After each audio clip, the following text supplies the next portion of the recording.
நாம் அத்தனை பேரும் நன்றி தெரிவிக்கக்கூடிய விழா தான் இந்த பொங்கல் விழா. ஏன்னா நம்ம ஒவ்வொரு நாளும் ஒவ்வொரு வேளையும் நாம் கையில் சாப்பிடக்கூடிய ஒரு உணவும் நமக்கு பரிமாறப்படக்கூடிய ஒரு உணவுக்கு பின்னாடியும் எத்தனை கோடானு கோடி பேருடைய உழைப்பு இருக்கிறது என்று நம்மால் யோசிக்கவே முடியாது.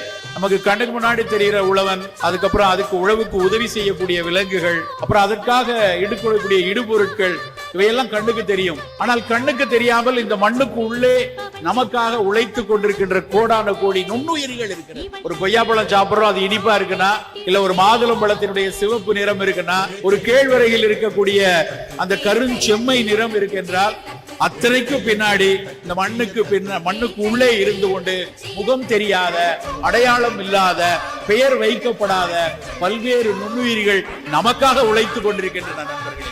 அவர்களுக்கெல்லாம் சேர்த்துதான் நன்றி தெரிவிக்கக்கூடிய விழா தான் இந்த பொங்கல் விழா.